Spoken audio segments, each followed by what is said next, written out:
노진준 목사님이 쓰신 예배 사색이라는 책에 이런 글이 실렸습니다. 2003년에 뉴욕에 위치한 The Church of Holy Cross라는 교회가 있는데요. 도둑을 2번 맞았대요. 여러분이 도둑이라면 교회에서 뭘 제일 훔쳐갈 것 같으세요? 제일 먼저. 네. 일부에서는 물어보니까 감히 생각도 못하는 것 같아요. 그런데 처음에는 여러분의 그 예상처럼 헌금함이 털렸습니다.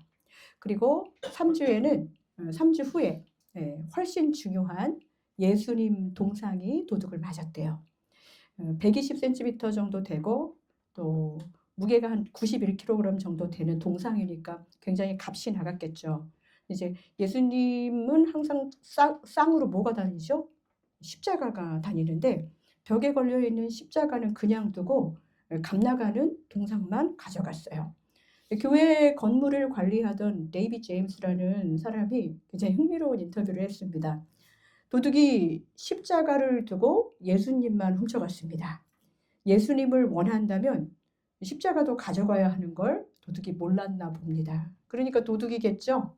여러분, 예수님을 원하고 예수님을 따라 살기를 원한다면 십자가는 자동으로 가져가야 합니다.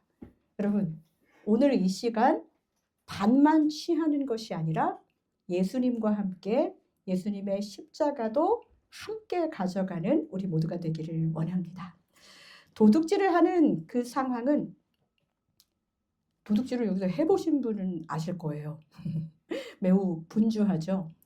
지금 얼마 안 되는 선택 앞에 이 시간 앞에서 당장에 필요한 것, 팔아서 값 나가는 것을 취하는 것이 중요하겠죠. 그래서 선택이 굉장히 중요해요. 당장의 유익보다 가치 있는 일을 선택하는 일, 그게 잘 되지 않아요. 예전에 집에 도둑이 들어서 방 전체가 다 뒤집어진 적이 있어요. 도둑이 아마 되게 짜증났을 거예요. 뒤졌는데 아무것도 못 가져갔어요. 어디에 뭐가 있는지 무작정 그냥 했기 때문에.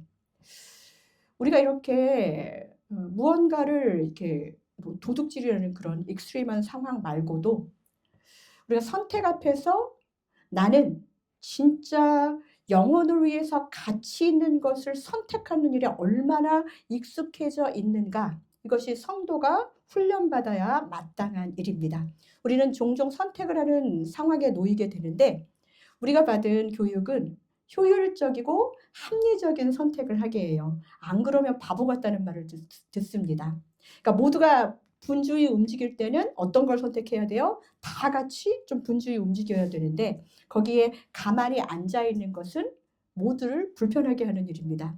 지금도 그렇지만 오늘 우리가 함께 읽은 본문, 이 마리아의 이야기 속에서 예수님 시대에 손님을 위해서 음식을 준비하는데 여성이, 그것도 동생이 그냥 예수님의 발치에 앉아서 얘기 나누는 모습은 굉장히 낯선 풍경입니다. 누가복음은 혹시 여러분 누가 썼나요? 네, 이제 익숙해질 때도 되셨죠? 네, 막 누가복음 누가 썼나요? 그런데 자꾸 바울 이런 분들 계셔갖고 이제는 누가복음은 누가 썼냐면 누가가 썼어요. 근데 여러분 누가는 사회적 약자한테 관심이 많았어요. 그러니까 중심부에 있는 사람보다는 주변에 있는 사람에게 관심이 많았습니다. 여러분이 이 성경책을 보시면 누가복음 10장은 이 마르다와 마리아의 이야기가 나오기 전에 나오는 본문이 있어요. 무슨 얘기인지 혹시 아세요? 네, 성경 보면 나오는데 혹시 성경 피신 분 한번 얘기해 주시겠어요? 이 마르다와 마리아 이야기 전에 뭐가 나오고 있죠? 네. 그렇죠. 선한 사마리아 사람의 이야기가 나오고 있습니다. 사마리아 얘기 나오다가 여자 2명 얘기가 나와요. 이 본문은 바로 선한 사마리아 사람, 유대인들은 사람 취급조차도 하지 않았던 사마리아인이 율법사 제사장보다도 더 어떻게 해요? 광도 만난 사람을 돌보는 그런 이웃이었다라는 것을 결론 맺지요. 예수님은 그것을 비유로 말씀하시고 나서 누가가 그것을 기록하고 나서 바로 마르다와 마리아의 이야기가 나와요. 자, 누가복음에만 나오는 것을 누가 특수자료라고 그렇게 얘기합니다. 선한 사마리아인은 특수자료예요. 누가복음에만 나옵니다. 사마리아인은 유대인들의 대상이 아니었어요. 근데 누가는 그 말씀을 선택해서 누가복음에 기록합니다. 그리고 나서는 그 당시에 중심 인물이 아니었던 여성이라는 마리아와 마르다의 이야기를 그 다음에 기록하고 있습니다. 특히 누가복음은 여인에 대한 관심이 많았고 여성의 믿음이나 역할을 긍정적으로 조명하는 그런 내용을 많이 담고 있어요. 요한복음 11장에 보면은 마르다와 마리아는 누구의 시스터냐면 죽었다가 살아난 나사로의 시스터들입니다. 예수님과 제자들은 예루살렘에서 3km 떨어진 베단이라는 마을에 살고 있는 마르다의 초대를 받아서 그녀의 집에 갔습니다. 38절의 말씀과 39절의 말씀을 같이 한번 좀 읽겠습니다. 38절, 그들이 길 갈 때에 예수께서 한 마을에 들어가심에 마르다라 이름하는 한 여자가 자기 집으로 영접하더라. 그에게 마리아라 하는 동생이 있어 주의 발치에 앉아 그의 말씀을 듣더니. 자, 여기서 지금 마르다는 뭘 하고 있죠? 영접을 하고 있습니다. 그럼 마리아는 뭘 하고 있어요? 말씀을 듣고 있습니다. 마르다는 영접했고 마리아는 말씀을 들었습니다. 언니 마르다는 손님을 치르는 분주함이 있었을 그때에 마리아는 예수님의 발치에 앉아서 말씀을 들었다고 그렇게 누가는 기록합니다. 이게 사마리아인이 이웃을 도와줬다는 말만큼 굉장히 센세이셔널한 그런 본문이에요. 유대인들이 업신여기는 사마리아 사람이 좋은 일을 해서 이웃이, 유대인의 진정한 강도 만난 사람이 이웃이 됐다는 것처럼 손님이 왔는데 앉아서 예수의 말씀을 듣는 이 레디컬한 여성, 이 마리아의 모습 역시 당대의 유대 랍비 전통에서는 용납되는 자세가 아니었어요. 예, 우리도 그 교인 번호 30번 하면 이제 다 청소하는데 30번이 말이야. 네, 교회가 이러면 안 되겠죠? 네.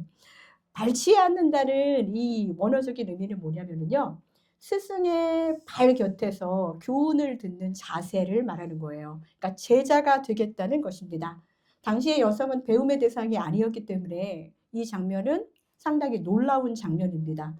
사도행전 22장 3절을 보면은요, 바울이 자기를 소개할 때 뭐라고 소개하냐면, 나는 가말리엘의 발 아래서 율법의 엄한 교훈을 받았다. 이렇게 자기를 소개합니다. 그러니까 발 아래, 발치에 있다는 말 자체가 굉장히 가까운, 선생님의 가까이에서 엄격하게 교훈받은 그런 제자라는 그런 뜻이죠. 그렇기 때문에 그 자리, 마리아가 앉아있는 자리는 제자의 자리, 당시에 여성들에게 흔하게 쥐어질 수 없었던 자리라는 것을 생각해 본다면 마르다의 바쁨, 그것도 불편했겠지만 마리아가 앉아있는 그 자리도 결국 편한 자리는 아니었어요. 거기에는 예수님 말고도 다른 유대 남성들, 제자들이 있었습니다. 상당히 눈총을 받았을지도 몰라요. 저는 목사가 된 이후에 늘 그냥 저 혼자였어요. 그러니까 혼자라는 게 뭐냐면 대부분의 교회들이 이제 남성 목회자들이 많기 때문에 가면은 이제 교단에서 목사 한수를 인정하지 않는 교회에 이렇게 탐방하잖아요. 그러면 이제부터 최선화 목사님을 자매님이라고 부르겠습니다. 그리고 이제 그때부터 자매님 되고. 그러니까 늘 가기 싫은데. 근데 또 가야 되고. 저는 이 마리아의 이야기가 꼭 저의 이야기 같은 거예요. 꼭 말씀을 듣고 싶었다기보다 가야 될 것 같아서. 그런데 말씀이 들리는데 거부할 수 없는 그런 상황인 거죠. 그 낯설고 어색한 자리에서 그녀가 해야만 했던 것, 해내야만 했던 것은 어차피 발치에 앉은 거 말씀을 듣는 거예요. 여러분 지금 여기에 앉아 계셨으면 여러분은 진짜 해야 될 일이 그냥 앉아 있는 걸로 허리 강화 훈련을 하러 오신 게 아닙니다. 말씀 들으러 오셨어요.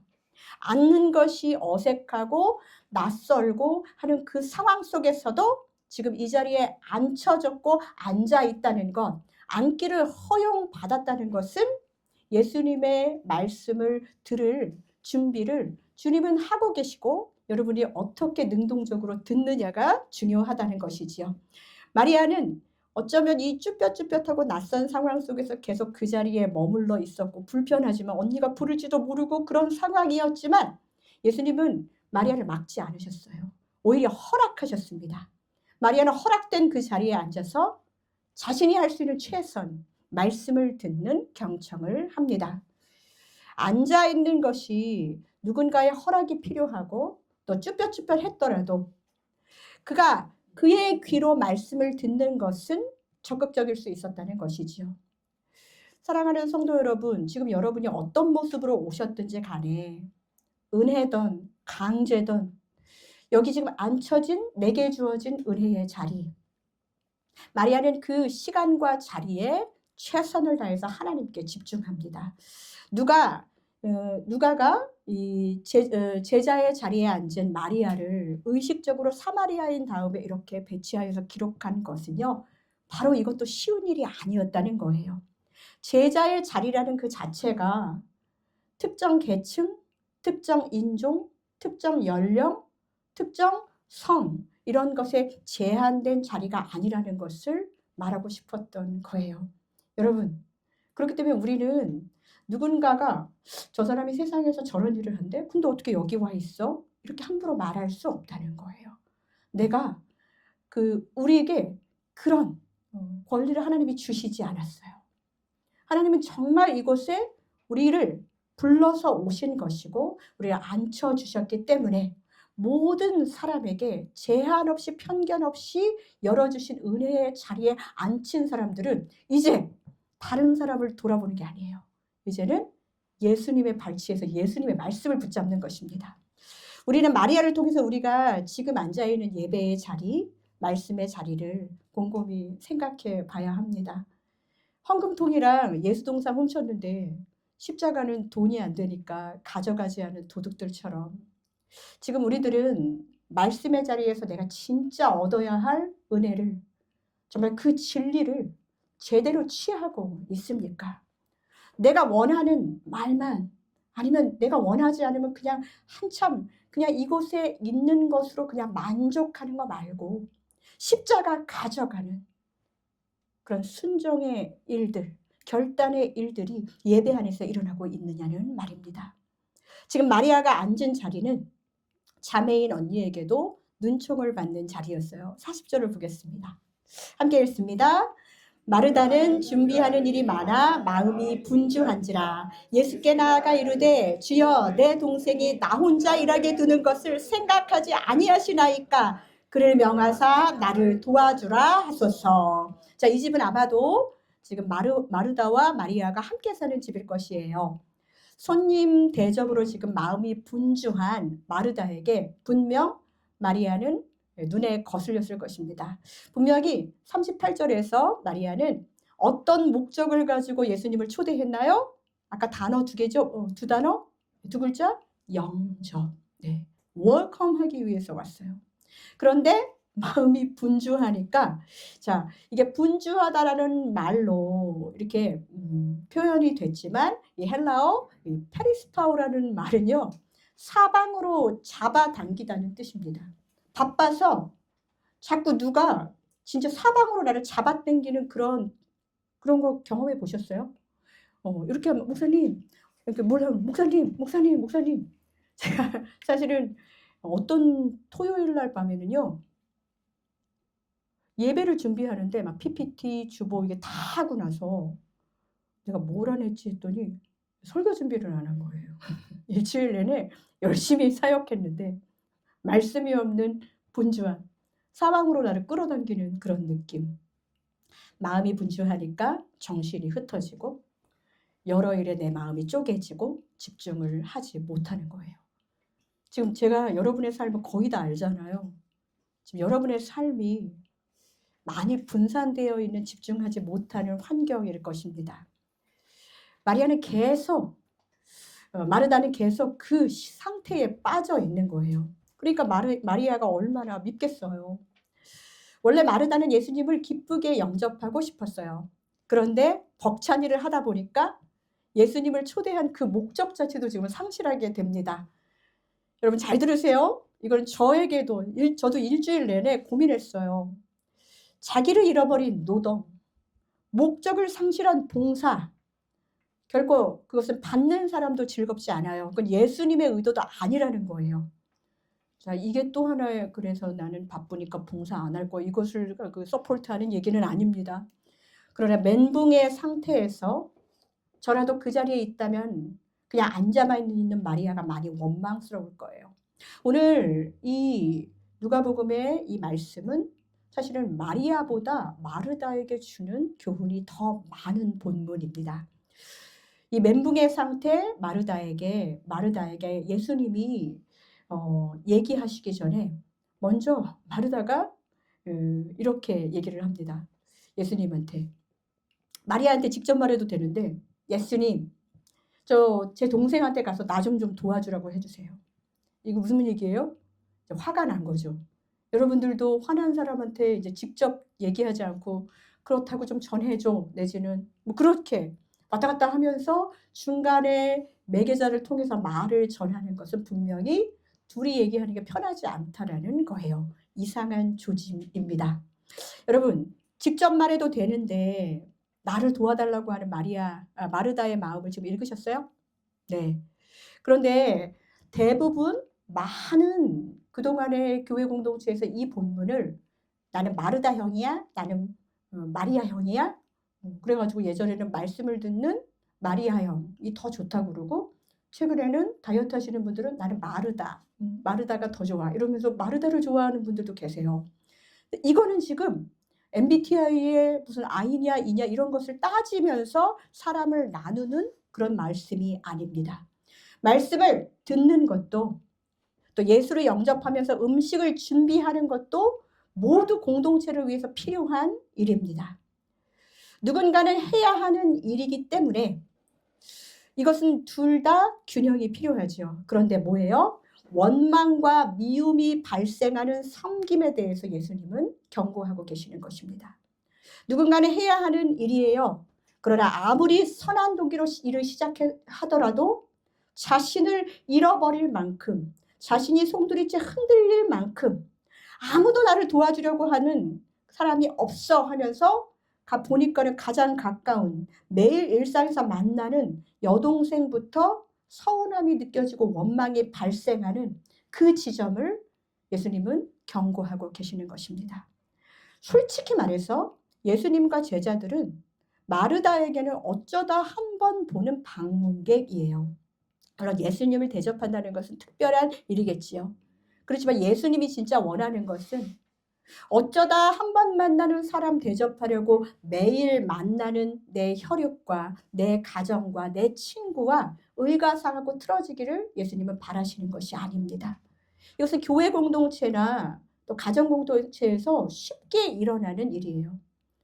예전에 저도 가족들이 와갖고 엄마가 막 바쁘게 뭘 하고 있을 때 뭔가 얘기를 하면 어머니가 나중에 이러죠. 너 손님들 가고 보자. 이렇게 하고 이제 다들 해봤죠.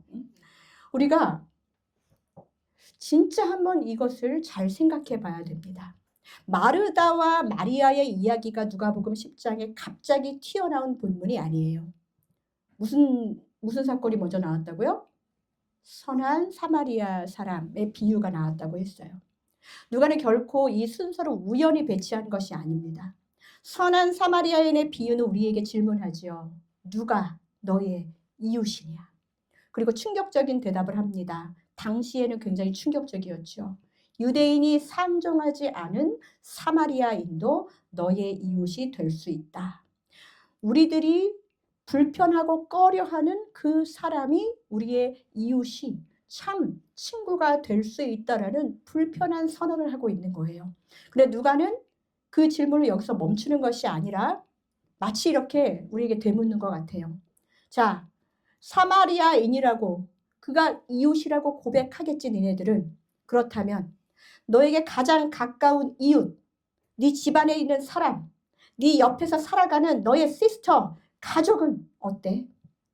네가 분주한데도, 네가 목표한 걸 다 이루지 못해냈는데도, 네가 혼자 짐을 지는 것 같아서 억울한데도, 심지어 가족이 네가 기대한 만큼 도와주지 않는다고 해도 그 사람을 여전히 가족으로 사랑하고 원망하지 않을 수 있어? 라고 물어보는 거예요.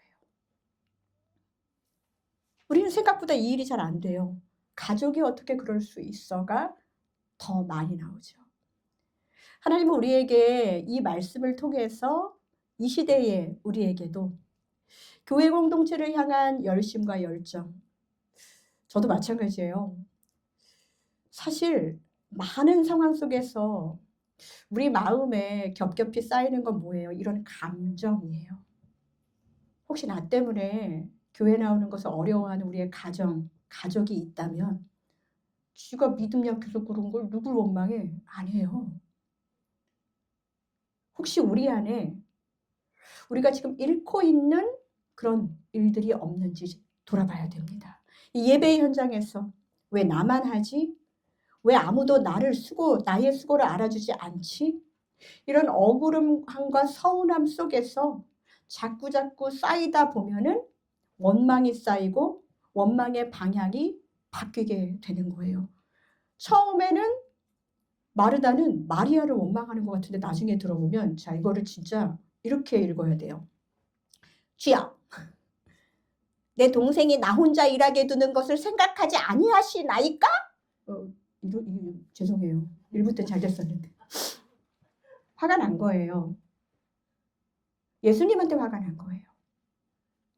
한번 일하라고 해줄 만도 하잖아요. 예수님 지금 내 동생 거기다 놓고 지금 왜 노닥거리고 계세요? 내가 지금 영접하고 싶은 나의 좋은 마음이 내 욕심, 내가 원하는 만큼의 일이 해결되지 않았기 때문에 그 원망이 다른 사람에게로 가고 결국은 예수님한테까지 원망이 가게 됩니다. 제가 혼자 일할 것을 생각하지 않으세요? 우리가 계속 기도할 때 하나님 저 이렇게 외롭게 놔두실 거예요? 저만 왜 이렇게 비참하게 놔두실 거예요? 이런 거 하는데 결국 우리가 다 만들어 놓은 벅찬 일들. 자, 41절과 42절을 보겠습니다. 주께서 대답하여 이르시되 마르다야 마르다야. 몇 번 부르고 계시죠? 네, 2번을 부르고 계십니다. 2번을 불렀다는 건 한 번보다 많지요. 무슨 얘기예요? 멘붕 온 마르다를 2번 부르셨다는 것은 예수님이 마르다를 향해서 이제는 강하게 무언가를 가르쳐주고 싶어하는 예수님의 마음을 함께 느끼셨으면 좋겠습니다. 그러면서 먼저 그의 마음을 어루만져 주시죠. 네가 많은 일로 염려하고 근심하는데 몇 가지만 하든지 혹은 한 가지만이라도 족하니라. 이게 내 마음이야. 너는 나한테 많이 주고 싶은데 막 9첩반상 12첩반상 차려주고 싶은 거 내가 알지만 몇 가지만 하더라도 한 가지만 하더라도 나는 그걸로 너무너무 행복해 라고 예수님은 말씀해 주시는 거예요. 그러면서 마리아에 대해서 이렇게 말합니다. 마리아는 이 좋은 편을 택하였으니 빼앗기지 아니하리라. 사실은 이 본문은 어렵습니다. 마르다는 말씀을 사모하지 않고 마리아는 말씀을 사모했으니까 마리아가 이겼다. 이렇게 끝날 본문이 아니에요. 여러분들 지저스라는 성공 뮤지컬 혹시 보셨어요? 밀레니엄 티어터에서 하는? 네. 우리 볼 게 많아요. 네. 지저스 보면은 이 마리아와 마르다의 이야기도 나오는데 예수님이 마리아한테 이거 한 가지만 그랬잖아요. 사실 네 음식 별로 맛 없어. 뭐 이렇게 희화하는 그런 내용이 좀 나와요. 예수님이 그렇다고 뭐 일품 요리를 좋아하시겠어요? 사람 똑같죠. 맛있는 거 먹으면 좋을 거예요. 그러나 예수님을 잃어버리고 일하다가 내 동료를 잃어버리는 그 예배 안에서 정말 해야 되는 관계를 잃어버리는 우리들에게 예수님은 말하고 계시는 거예요. 그냥 한 가지면 좋게. 네가 많은 일로 염려하고 근심하는구나 하지만 한 가지라도 제대로. 영접의 마음이 원망으로, 섬김의 마음이 염려로, 봉사의 마음이 근심으로 바뀌고 있는 마르다를 지금 예수님은 깨우쳐 주시고 계십니다. 마르다야, 목표한 것 다 해야 한다는 부담감 붙잡고 그 마음에 매여서 살지 말아라 라고 말씀하시는 거예요.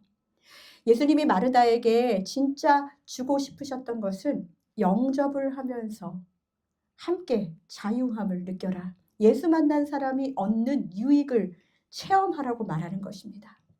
예수님은 마르다에게 저 그따위로 하려면 그냥 때려쳐 이렇게 말하지도 않았어요. 그리고 마리아에게 야, 너 지금 뭐 하는 거야? 저 일어나 일어나 언니 좀 도와줘.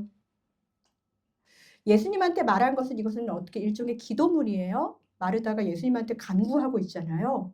그런데 예수님은 마르다가 원하는 식으로 응답하지 않으셨어요.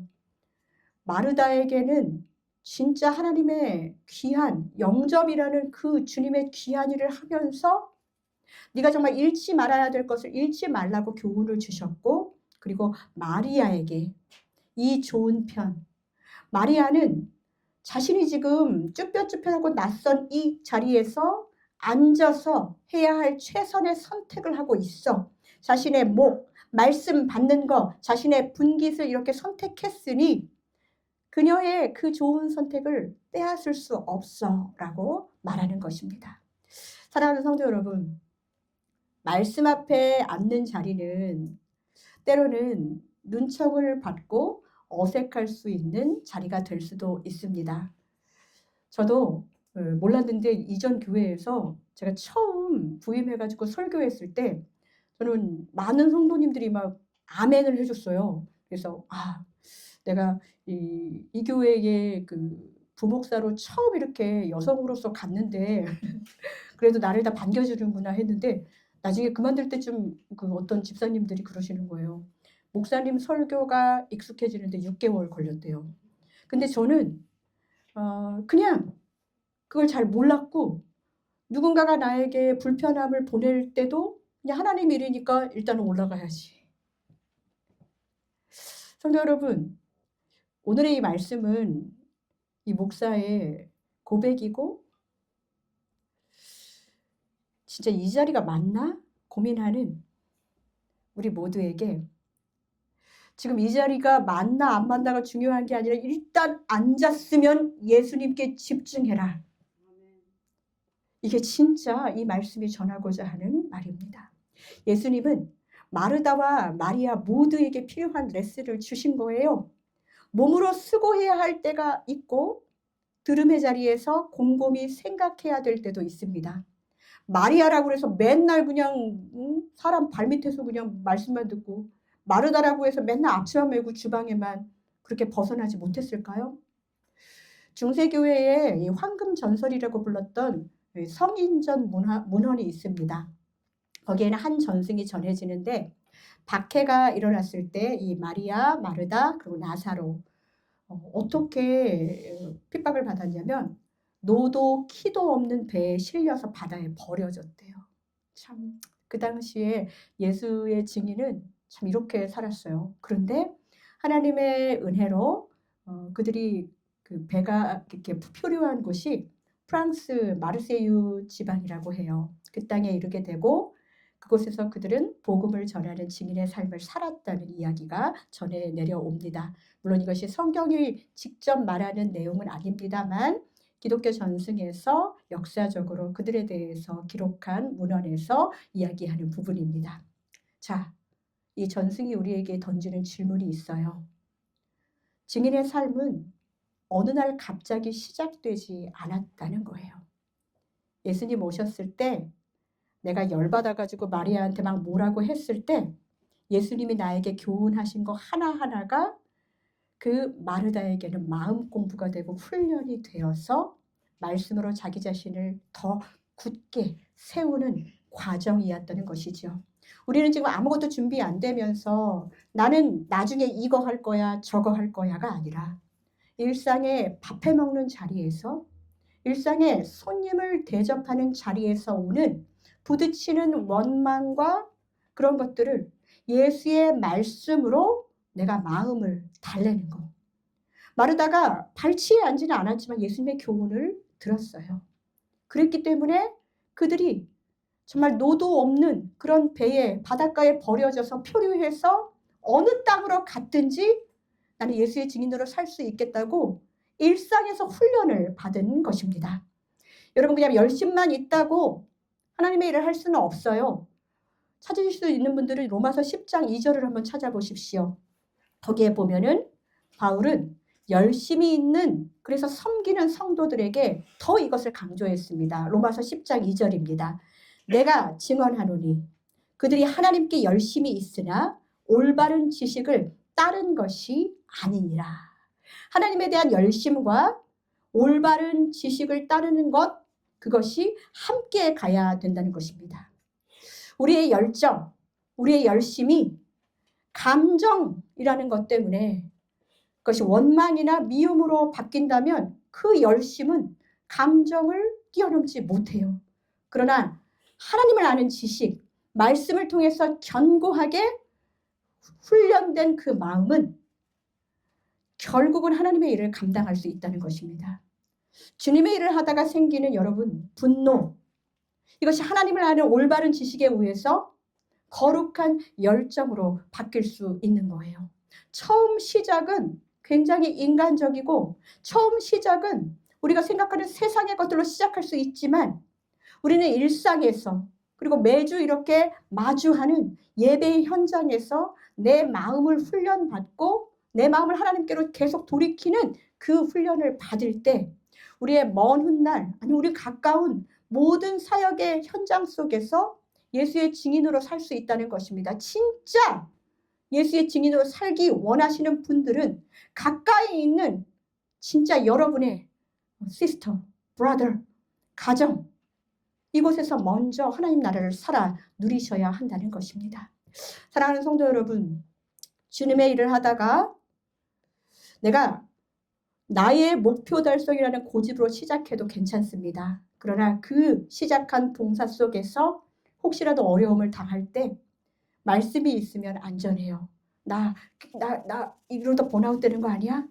말씀이 있으면 나의 고집은 충성으로 성령의 열매로 성숙할 수 있습니다. 여러분의 마음을 의지하지 말고 말씀을 의지해서 모든 일들을 감당하는 우리 모두가 되기를 원합니다. 사랑하는 성도 여러분, 이제 통제되지 않은 나의 야망, 말씀이 들어가면 이게 야망이 하나님의 비전으로 바뀔 수 있어요. 아야나 교회 처음 개척할 때 저의 통제되지 않은 야망은 저희 아들이 교회를 우리가 집에서 예배 드릴 때 교장 선생님을 찾아갔어요. 교장 선생님한테 가서 우리 엄마가 교회를 개척했는데 지금 12명 나오는데 이제 곧 부흥할 것 같으니까 학교 오디토리움을 빌려달라고 그런 거예요. 그래 아들이 이렇게 선포했고 그래 곧 그렇게 될 거야. 빌렸으면 큰일 날 뻔했습니다.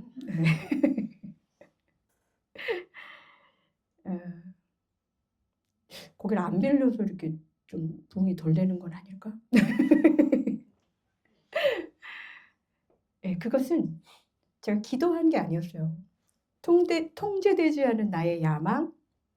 근데 제가 1년 내내 아야나 교회에서 말씀을 선포하면서 제가 하나님의 꿈을 함께 모인 작은 이 사람들, 죄송합니다. 크신 분들과 함께 꿈을 꾼다는 그 자체가 너무 행복해요. 여기가 이렇게 바뀔 줄은 저는 상상도 못했어요. 그냥 한마디 했어요.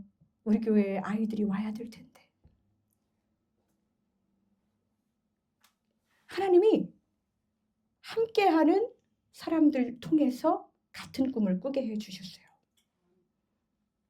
사랑하는 성도 여러분, 지금 여러분 여기 앉혀졌어요. 어떠한 방법으로든 지금 앉혀진 은혜의 자리에서 말씀으로 내 마음을 견고하게 세우는 훈련을 매주 감당하시는 여러분이 되기를 원합니다.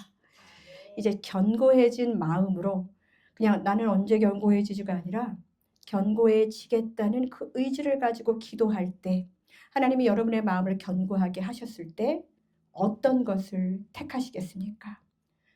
이렇게 아멘하고 다시 일상으로 돌아가서 분주함을 붙잡고 사시겠습니까? 아니면 주님 붙잡고 말씀에 이끌려서 정말 옳은 선택을 하는 여러분 되시겠습니까? 우리 함께 기도하겠습니다.